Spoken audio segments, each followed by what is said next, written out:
Avertissement. Cette vidéo se veut un rappel des consignes de sécurité de base qui sont contenues dans les manuels d'instruction des fabricants. Elle ne vise en aucun cas à les remplacer.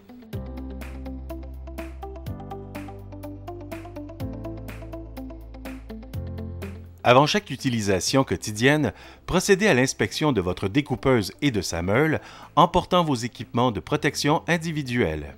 Complétez toutes les étapes permettant d'assurer votre sécurité à l'aide de la fiche d'inspection suivante. Commencez par lire les instructions contenues sur les étiquettes de votre découpeuse. Si celles-ci sont manquantes ou illisibles, cela constitue une anomalie qui doit être corrigée. Nettoyez les poignées afin d'avoir une bonne adhérence. Inspectez l'état de la corde et de la poignée de lancement. Remplacez une corde endommagée avant qu'elle ne brise, car cela pourrait entraîner une chute lors du démarrage. Vérifiez l'ensemble des vis et resserrez celles qui sont dévissées. Assurez-vous que le bouchon du réservoir est étanche et qu'il n'y a pas de coulisse d'essence, car celle-ci pourrait s'enflammer. Si vous avez besoin de faire le plein d'essence, déplacez le contenant à une distance d'au moins 3 mètres avant de démarrer la découpeuse. Pour prévenir les risques d'incendie, assurez-vous qu'il n'y ait aucune matière inflammable à proximité. Vérifiez l'état du levier de réglage et du butoir du capot protecteur, car la partie supérieure de la meule doit demeurer protégée. S'il est possible de dégager complètement la partie supérieure de la meule, c'est que la vis du butoir est brisée. Il faut alors la faire remplacer par une personne compétente. Assurez-vous que les supports en caoutchouc sont en bon état, afin que la découpeuse soit stable lorsque vous la déposez au sol. Vérifiez l'état des ressorts du système anti-vibration. Voici les étapes à suivre pour l'installation sécuritaire de la meule. Barrez le mécanisme avec la goupille. Insérez la meule en prenant soin de respecter le sens de rotation ainsi que le diamètre de l'alésage. Pour éviter tout risque de projection du disque, assurez-vous de bien visser la rondelle en prenant soin d'insérer les languettes dans les ouvertures. Il est bon de vérifier la force que vous appliquez à l'aide d'une clé dynamométrique afin que vous puissiez toujours appliquer la même force lors du montage des meules. Il est très important de suivre les instructions du fabricant et d'utiliser seulement les outils recommandés. Par exemple, pour cette marque, il faut atteindre un couple 30 Nm.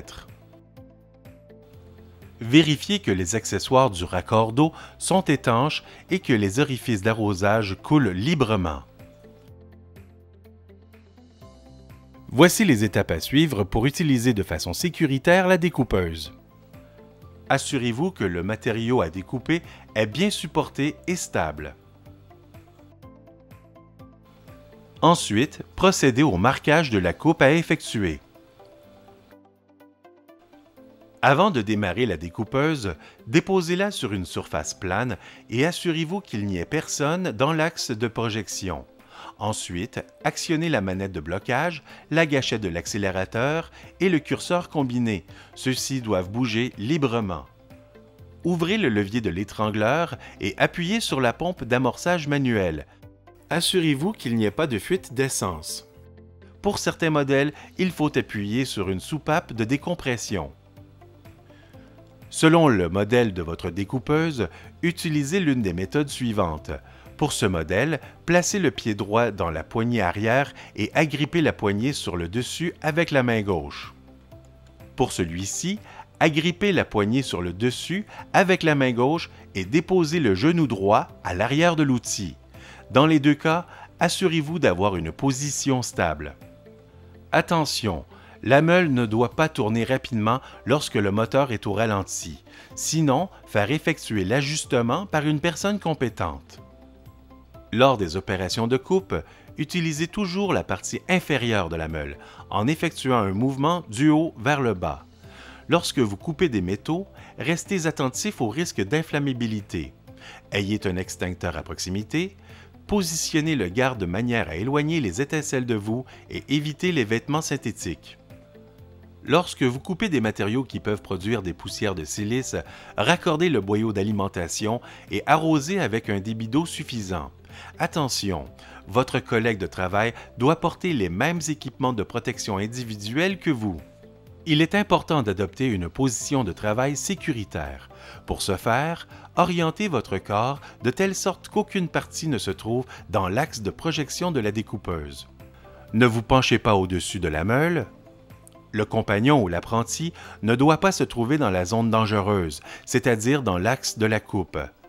Finalement, les travailleurs doivent toujours appréhender un rebond de l'outil. Il est également important d'utiliser des méthodes de travail sécuritaires. Prévoyez plusieurs étapes de coupe en effectuant des mouvements de va-et-vient. Pour les pièces plus épaisses, coupez progressivement sur tout le pourtour. Tournez la pièce entre les coupes. Respectez la profondeur de coupe de la meule, n'enfoncez ni ne maintenez au même endroit la meule. Terminez toujours la coupe par le dessus en utilisant la partie inférieure de la meule. Anticipez la chute du morceau et le mouvement de la découpeuse et positionnez-vous en conséquence. Afin d'éviter de créer inutilement des projections lorsque vous déposez la découpeuse au sol, freinez le mouvement de la meule en coupant un objet pour lequel celle-ci est conçue. Ensuite, arrêtez la découpeuse. Avant de ranger la découpeuse, enlevez la meule et inspectez-la. Ensuite, nettoyez le capot protecteur et assurez-vous que les orifices d'arrosage ne sont pas bouchés. Voici les consignes à suivre pour utiliser de façon sécuritaire le chariot avec la découpeuse. Installez la découpeuse sur le chariot et vérifiez le bon fonctionnement des accessoires selon les instructions du fabricant.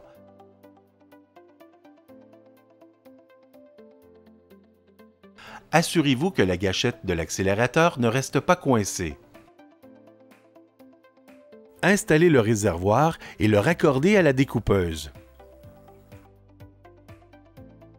Vérifiez l'alignement de la découpeuse ainsi que la stabilité du chariot en abaissant la meule à l'arrêt et en avançant le long d'une ligne droite. Attention, un mauvais alignement ou un sol inégal peuvent voiler ou déformer le disque, ce qui augmente les risques de bris et de projection de meule. Coupez en avançant lentement le chariot sur la ligne que vous avez préalablement tracée. La découpeuse est un outil dangereux. Mettez toutes les chances de votre côté afin d'éviter un accident grave ou même mortel, en appliquant les consignes apprises dans le cadre de cette formation.